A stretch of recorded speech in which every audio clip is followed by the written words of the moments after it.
Hello बच्चों, आज हम लेकर आए हैं एपी का एक बेहतरीन क्वेश्चन जो कि आपकी एनसीईआरटी की टेक्स्ट बुक के अंदर तो नहीं है, पर कुछ यूनिक सा है। तो हमें लगा इस क्वेश्चन को भी हमें आज सॉल्व करना चाहिए, तो हम इस क्वेश्चन को लेकर आए। मेरा नाम है गौरीशंकर माहेश्वरी और आप देख रहे हैं आपका अपना चैनल जीएस सर। क्या है इस क्वेश्चन की खास बात जो हम आज यहाँ पर सॉल्व करने वाले हैं?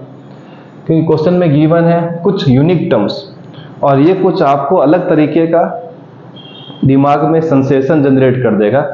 तो क्वेश्चन को समझते हैं, पहले रेडी कर लेते हैं।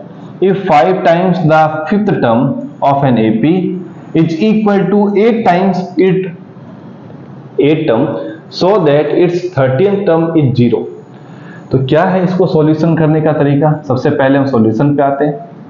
हम ले लेते हैं कि जो let the AP is A1 A2 A3 comma लगा देते हैं, डैश डैश डैश कहाँ तक जाता है बच्चों? AN तक जाता है, ठीक है। और अगर इस एपी की बात करें तो फर्स्ट टर्म हम ले लेते हैं, first term is A and common difference उसको हम क्या मान लेते हैं बच्चों? D मान लेते हैं। चलिए ठीक है, अब हमें दो टर्म्स गिवन है उसको हम लेकर आ जाते हैं। पर हम इस 30th टर्म में आते हैं। 13th टर्म में क्या लिखा है? ये 0 के इक्वल होना चाहिए। अगर मैं A13 लिखूं यहाँ पर, A13 का मतलब होगा A प्लस 13 माइनस 1 D, और ये टर्म हमें लानी 0। मतलब आपको लास्ट में ये वाला रिजल्ट लेके दिखाना है कि ये 0 है। बस इतना सा ले आइए, अपना काम खत्म। तो क्या है बोला है कि फिफ्थ टर्म का करना है 5 टाइम। ये लीजिए फिफ्थ टर्म A5, इसका कर देते हैं 5 टाइम इज इक्वल, ये लीजिए 8 टाइम्स इट्स 8th टर्म, ये लीजिए 8th टर्म, उसका क्या करना है बच्चों? 8 टाइम। यहां तक तो ठीक है। अब हमने 5 लिख दिया। फॉर्मूला क्या होता है an का? Is equal to A plus n minus 1D। मतलब हम ब्रैकेट बनाएंगे, 5 तो कांस्टेंट है, A5 का वैल्यू क्या आएगा? A plus n minus 1D। पर यहाँ 5 है तो इस n की जगह पे क्या लिख देंगे बच्चों? थोड़ा बड़ा लिख देते हैं, 5 बड़ा bracket A plus 5 minus 1D, और इस तरफ आएगा बच्चों 8। इस बार n की वैल्यू 8 है तो यहाँ पर 8 रख देते हैं। तो मिलेगा 8 के साथ A प्लस 8 माइनस 1 साथ में स्मॉल d डिफरेंस वाला, तो मिलेगा यहाँ पर 5 A प्लस का 4D, यहाँ मिलेगा 8 A प्लस का 7D, 8 minus 1 7D, 5 minus 1 4D। Multiply कर देते हैं, 5 इंटू A 5A प्लस का 5 4 जा 20 साथ में D, 8 into A 8A plus 8 7 जा 56D। अब यहाँ देख रहे हैं तो A और D लेफ्ट में, यहाँ देख रहे हैं A और D राइट में। तो ये जो एक जैसे वेरिएबल दिख रहे हैं इनको एक तरफ ले आते हैं।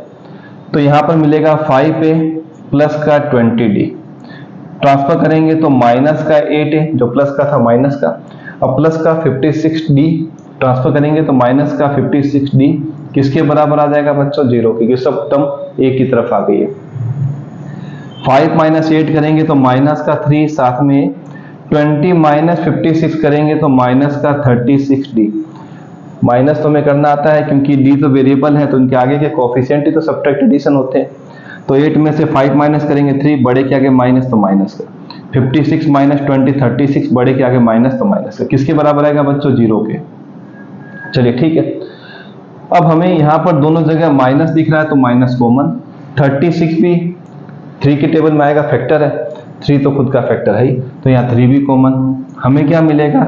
A प्लस 36, अगर 3 बाहर देंगे तो 6 नहीं बचेगा, 12 3 जा 36, साथ में क्या आ गया बच्चों? D किसके बराबर?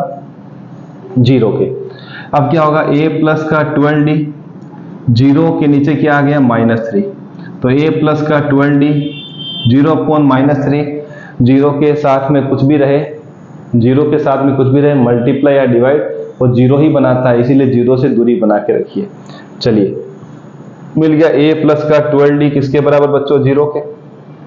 अगर हम इसको लिखें A प्लस 12 की जगह मैं लिखूं 13 माइनस 1, बट अब क्या होता है 13 माइनस 1? 12 ही होता है। 13 माइनस 1 क्या होता है? 12। साथ में लिख देता हूँ D किसके बराबर आएगा? 0। और यही हमें प्रूफ करना था। लिखने का ये तरीका थोड़ा सा ध्यान रखिएगा, इस तरीके से आए तो बेटर है कि आप समझा सकते हैं आसानी से किसी को। तो ये था बेहतरीन क्वेश्चन जो हमने निकाल लिया आसानी से, तरीका इस्तेमाल करते गए जो हमने एपी में सीखा था। मिलेंगे नेक्स्ट वीडियो में इसके अगले पार्ट के साथ, तब तक प्रैक्टिस करते रहिए।